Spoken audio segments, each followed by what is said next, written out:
Students, welcome in the class of history, New Kings and Kingdoms. You have studied about establishment of new kings in this chapter. बच्चों, इससे आगे की story आज हम पढ़ेंगे. आगे क्या हम चैप्टर रीड करेंगे और नई नई जानकारियाँ लेंगे कि जब न्यू किंगडम, न्यू साम्राज्य इंडिया में स्थापित हुए तो उनका एडमिनिस्ट्रेशन कैसा था. नए नए साम्राज्यों का, नए नए राजा किस तरह से राज्य करते थे, उनका प्रशासन कैसा था, एडमिनिस्ट्रेशन प्रशासन किस तरह से था. Administration in the kingdoms. Many of these new kings adopted high-sounding titles such as Maharaja-Dhiraj, Great King, Overlord of Kings, and Tribhumna, and Chakravarti Raja, Lord of Three Worlds, and so on. However, in spite of such claims, जब नए नए Kings बनने शुरू हुए बच्चों, तो उन्होंने अपने आप को किस तरह से स्थापित किया, किन शब्दों में उन्होंने अपने आप को जो है बहुत एडमायर किया. उन्होंने प्रशंसा के रूप में ऐसे शब्द, भारी भरकम शब्द इस्तेमाल किए जिससे कि मालूम पड़ती थी वो लोग कितने शक्तिशाली हैं. जैसे कि बहुत बड़ा राजा होता था जो चारों तरफ का राज्य उसके अधिकार में होता था, तो उसको महाराजा धीराज के नाम से पुकारा जाता था, है ना. और फिर त्रिभुवना जो बोलते थे, कहते आपने सुना भी होगा, आजकल आप सुन भी रहे होंगे, रामायण महाभारत बहुत देख रहे हैं, तो पुराने शब्द त्रिभुवना बोलते थे. तीनों लोक का स्वामी, जिसने कि तीनों लोग जीत रखे हो, सब ऊपर के देवता, पाताल, जमीन के सब जो भी शक्तिशाली राजा उसके अंडर में आते हैं, तो त्रिभुवना स्वामी बोलते हैं उसे. चक्रवर्ती राजा बोलते थे जो पृथ्वी के चारों तरफ के शक्तिशाली राजा, जिस राजा के अंडर में आते थे तो उस राजा को चक्रवर्ती राजा बोलते थे. तो इस तरह के जो पूरे संसार का स्वामी हो, चक्रवर्ती राजा. तो इस तरह के भारी भरकम शब्द उन्होंने अपने एडमायरेशन के लिए, अपने प्रशंसा के लिए जो है उस टाइम पे स्थापित किए. However, in spite of such claim, इन दावों के बावजूद भी, इतने शक्तिशाली वो लोग होते थे, इनके बावजूद भी they often shared power with their samantas. They often shared अपने सामंता, जो उनके सामंतास किसको बोलते थे, जो उनके राज्य में बहुत बड़े बड़े लैंडलॉर्ड्स होते थे, जमींदार होते थे, उनको वो सामंतास बोलते थे. इतने बड़े राजा होने के बाद भी, जैसे कोई त्रिभुवन का स्वामी है, कोई चक्रवर्ती राजा है, सम्राट बोलते थे जिसे, तो वो लोग सामंतास के से कर वगैरह लेते थे, उनके साथ में अपनी शक्ति को बांटते थे. मीन्स उनको अपना सैन्य बल दे के, उनसे टैक्सेस लेके, उनके साथ अपनी शक्ति जो है शेयर करते थे. विद एसोसिएशन ऑफ पीजेंट्स, जैसे बड़े बड़े फार्मर्स होते थे, बड़े बड़े किसान होते थे, उनका जो ग्रुप होता था, एसोसिएशन होती, संस्था रूप में वो इकट्ठे होके राजा से अपनी सुरक्षा के लिए सैन्य बल लेना और राजा को टैक्स देना. ट्रेडर्स एंड ब्राह्मण्स, इन सबको वो अपना जो सुरक्षा प्रदान करते थे और उन लोगों से टैक्स वगैरह लेते थे. तो इन सब की मदद से ही सम्राट वगैरह के राज्य जो है चलते थे. In each of this states resources were obtained from the producers, that is peasants, cattle keepers, artisans who were often persuaded, compelled surrender part of what they produce. इन सब के बावजूद भी स्टेट का रिसोर्स क्या था, जो है मनी कमाने का, जो अपना उसका जो खर्चा चलता था राजा का, उसके किंगडम का, उनका उससे वो किस किस चीज़ से चलता था. द पीजेंट्स होते थे, कैटल कीपर जैसे पशुपालन करने वाले, और फार्मर्स, और जो कलाकृति में मशहूर होते थे, जो कलाकृति में निपुण होते थे, उनको कंपेल्ड मतलब मजबूर किया जाता था और उनके ऊपर दबाव डाला जाता था कि वो जो भी अपने इन कामों से अर्निंग करते हैं, धन कमाते हैं, वो उसमें से कुछ पार्ट जो है राजा को दे. उन लोगों को, क्योंकि उनको ये मजबूर किया जाता था, अगर वो अपना ये काम करना चाहते हैं तो राजा को कुछ ना कुछ उनको उपहारवश देना पड़ेगा. तो sometimes this were claimed as rent due to lord, वो asserted that he owned the land, revenue was collected from traders. Sometimes ऐसा दावा किया जाता था कि ये जो वो लोग कमाते हैं उसका किराया है, मतलब एक तरह से जो है उनका टैक्स है। जैसे आर्टिसन अपनी कला से कमा रहा है, उसका टैक्स उसने भरा, है ना। जो पीजेंट्स अपनी फसल वगैरह जो बो रहे हैं उसमें से कुछ फसल राजा को दे दी। कैटल कीपर्स है, जो कैटल मतलब जो रेयरिंग कर रहे हैं, जो पशुपालन कर रहे हैं, उसमें से कुछ राजा को उपहार में दे दिए। तो ये उन चीज़ों का रेंट हुआ करता था, किराया हुआ करता था। टू अ लॉर्ड, उनका जो स्वामी होता था उसके लिए। ऐसा that he owned the land, उनका जो स्वामी था, उनके जो भूमि पे स्वामी, जो उनके एरिए का, ये लोग जो होते थे इनके एरिए का जो लॉर्ड होता था, तो उसको एक मतलब ज़मीन पे रहने का किराया दे रहे हैं। उनको ये बोला जाता था कि जहाँ आप रहते हो, ये वर्क करते हो, तो उस ज़मीन का ये एक तरह से किराया है। Revenue was also collected from traders, और जो व्यापारी होते थे उनसे तो व्यापार के ऊपर किराया ले आए, टैक्स लिया ही जाता था, रेवेन्यू लिया जाता था। Revenue means tax.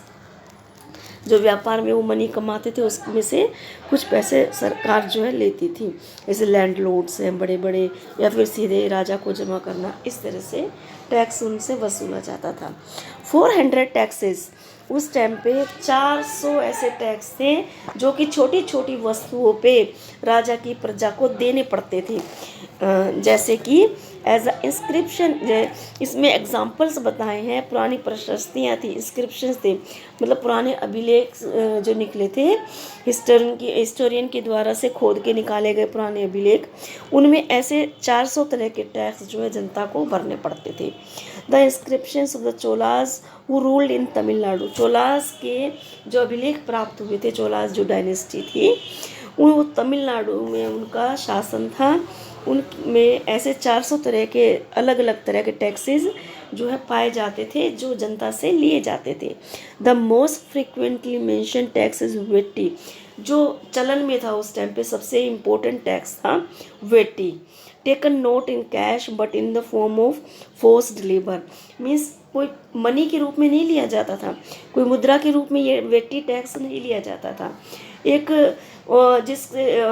ये उनको फोर्स किया जाता था जो है शासन में रह रहे लोगों को, उनके राजाओं के यहाँ, जमींदारों के यहाँ काम करने के लिए। जैसे जमींदारों की खेती पे लेबर के रूप में किसानों ने काम किया, या राजा के महल में किसी ने कोई वर्क किया, तो उनसे काम करने के लिए बाधित किया जाता था उन लोगों को, जनता को, ना कि कोई उनसे मनी ली जाती थी। ये वेटी टैक्स बोलते थे उसको। एंड एक दूसरा टैक्स था कदमई और लैंड रेवेन्यू। कदमई नाम का कोई एक टैक्स था, और ज़मीन, जिस ज़मीन पे वो लोग रह रहे थे, जनतावासी जो थे, वो राजा को या वहाँ के जमींदार को टैक्स देते थे। There were also taxes on thatching the houses, वो लोग जो घर बनाते थे, गरीब लोग जो थे झोपड़ी पे घास फूस लगाते थे, उस चीज़ का भी टैक्स वो लैंडलॉर्ड्स को देते थे, और लैंडलॉर्ड्स जो था किंग को देता था। The use of ladder to climb palm tree, और इस चीज़ का भी टैक्स दिया जाता था। जैसे कोई ताड़ का वृक्ष है, उस पर कोई सीढ़ी का यूज़ किया गया चढ़ने के लिए, तो सीढ़ी का टैक्स देना, है ना। ताड़ के वृक्ष को किसी यूज़ के लिए कोई किसान यूज़ कर रहा है, या कोई भी अपने अर्निंग करने के लिए उसे यूज़ कर रहा है, उसके पर चढ़ने के लिए सीढ़ी का यूज़ करता है, तो उस सीढ़ी को यूज़ करने के लिए भी उसे टैक्स देना पड़ता था। Assess on succession to family property, जैसे किसी को फैमिली की अपनी कोई वंशानुगत कोई प्रॉपर्टी प्राप्त हुई है, उस प्रॉपर्टी के बदले में भी उसे जमींदार को या राजा को टैक्स देना पड़ता था। और इसी तरह के बहुत सारे टैक्स थे जो वहाँ की प्रजा को देने पड़ते थे, चोलास के राज्य में जो अभिलेखों के द्वारा प्राप्त हुए थे। तो इससे आगे देखते हैं बच्चों हम, this resources were use to finance the king's establishment as well as for the construction of temples and forts. इस तरह के टैक्सेस जब किंग को प्राप्त हो जाते थे, है ना, किंग को प्राप्त हो जाते थे, तो वो इन चीज़ों को किस चीज़ में यूज़ करता था, इस पैसे को, इन रिसोर्सेज को, ये जो इतना उसके पास उसकी जो फाइनेंस पोजीशन थी, जो उसका खजाना जो है भर जाता था, तो इस चीज़ को वो टेम्पल्स बनाने में यूज़ करते थे, मंदिर बनाने में यूज़ करते थे, और नए नए किले बनाने में यूज़ करते थे।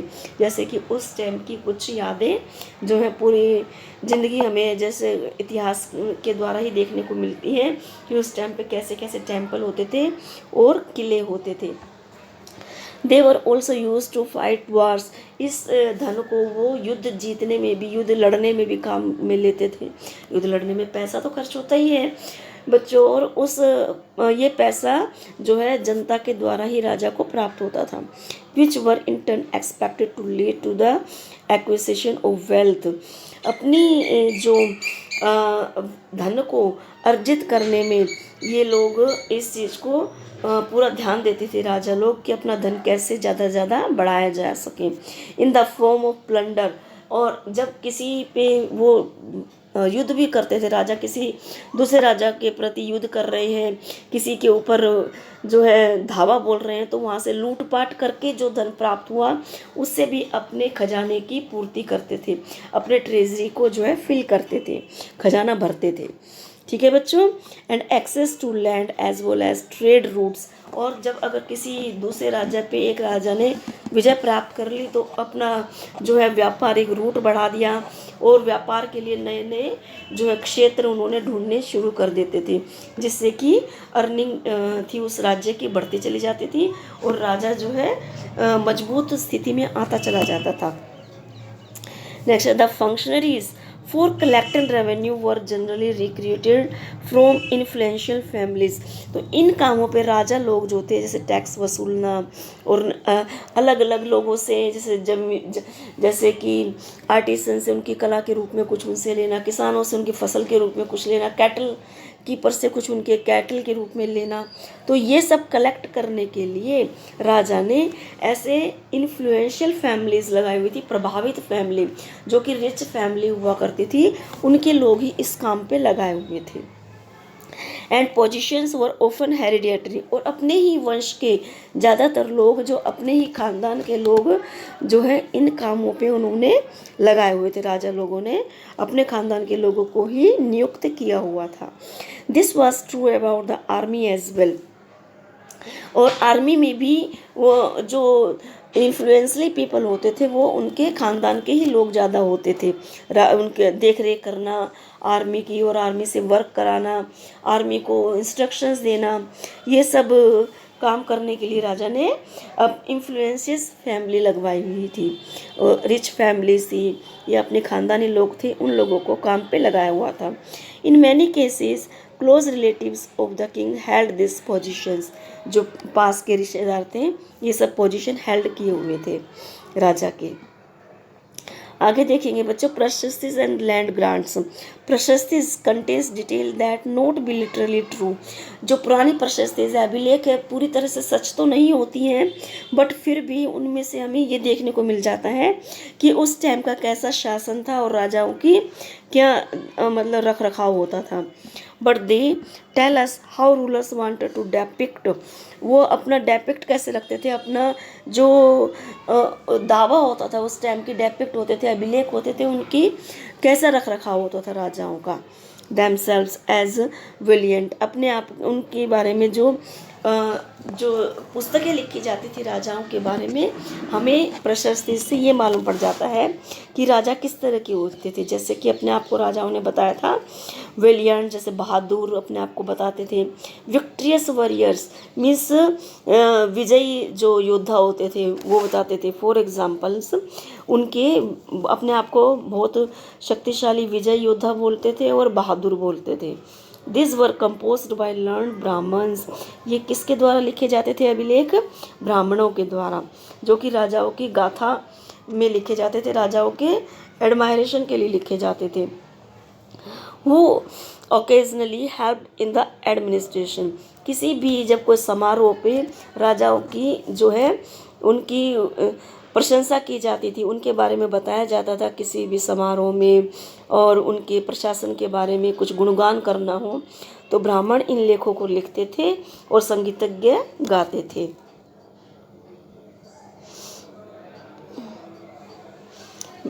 The achievement of नागाभट्ट।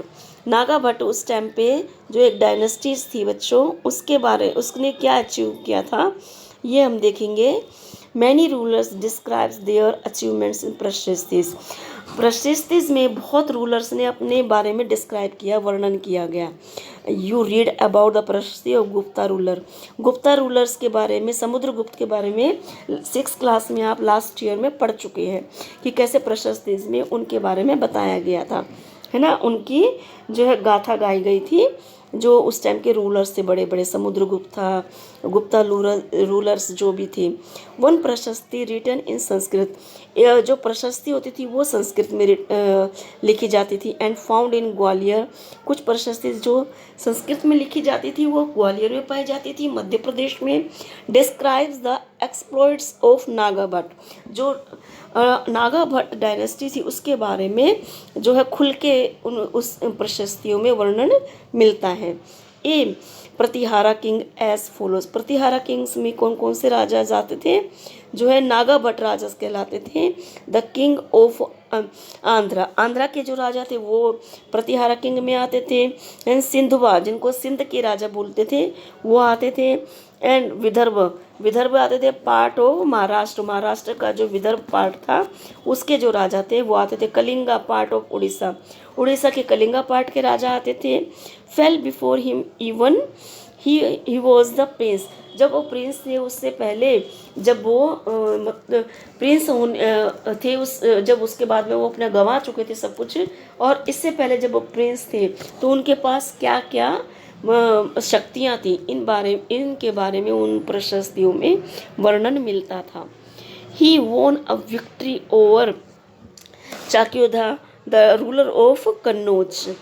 चाक्योधा रूलर था जो कन्नौज का था, उसने बहुत उनके ऊपर जो है विक्ट्री हासिल की, विजय हासिल की। He defeated the king of Vanga. जो चाक्रुदय राजा था उसने कई राज्यों पे जो है विजय हासिल की। क्या क्या उसने हराया? वंग देश था, बंगाल का वंग, पहले वंग बोलते थे बंगाल को, है ना, तो बंगाल का पार्ट था वंग, उसको उन्हें हराया। किसने? कन्नौज के राजा ने, चाक्रुदा ने। अनर्ता, पार्ट ऑफ गुजरात। अनर्ता को उसने हराया जो कि गुजरात का एक पार्ट था। मालवा को हराया, मध्य प्रदेश का एक पार्ट था। एंड किराता को हराया, फॉरेस्ट पीपल थे, जो किराता थे वो आदिवासी, फॉरेस्ट में रहने वाले जो थे आदिवासी लोग थे, उन लोगों को चाक्रुदा राजा ने हराया। तरुष्का, तुर्क जो स्टेट में रहते थे, तुर्क राज्य में रहते थे, तुर्कशा कहलाते थे, उन लोगों को हराया। And Vatsya, Matsya, both kingdom in north India. North India में 2 साम्राज्य थे, वात्स्या और मत्स्या, इन लोगों को भी चाक्रुदा राजा ने हराया। इस तरह के उस टाइम पे शक्तिशाली राजा पाए जाते थे। Kings often rewarded Brahmans by granted of lands. This were record on copper plates. ज़्यादातर किंग्स जो थे वो उस टाइम पे ब्राह्मणों को दान देते रहते थे।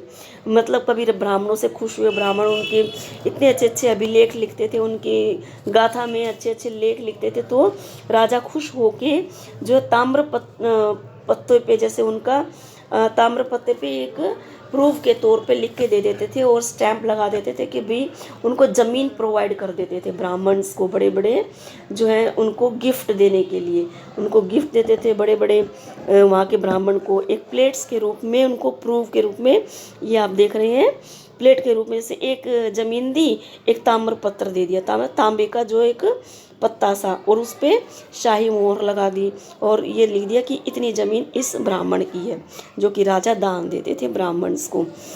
ठीक है बच्चों, ये आपने देखा इस तरह के। और फिर उसमें जो है बीच में एक डोर डाल दी, बीच में तांबे की ही, है ना। ये 1 2 3 4 5 6 7 में 7 अगर ये ताम्र पत्ते हैं तो इतनी ही ज़मीन जो है, इतनी ही ज़मीन किसी ब्राह्मण के पास में किसी राजा की दान दी हुई है। ये उस चीज़ का सबूत होते थे। देखिए ठीक है बच्चों, आज आप इतना ही पढ़ोगे। और इससे रिलेटेड जो है हार्ड वर्ड्स हैं वो मैं आपको भेज दे रही हूँ। आप ध्यान से इनको पूरे चैप्टर को रीड करना और इससे रिलेटेड जो है क्वेश्चन भी करना। और पहले क्वेश्चन का भी आपने आंसर नहीं भेजा है बच्चों, उसका आंसर भेजना और न्यू क्वेश्चंस दो इस चैप्टर से रिलेटेड दूंगी, वो आप सोल्व करके भेजना। ठीक है, आपको इस चैप्टर के अंदर ही क्वेश्चंस के आंसर फाइंड आउट हो जाएंगे। ठीक है बच्चों, और इससे नेक्स्ट लेसन थोड़ा सा और है, वो मैं आपको कल कंप्लीट कराऊंगी।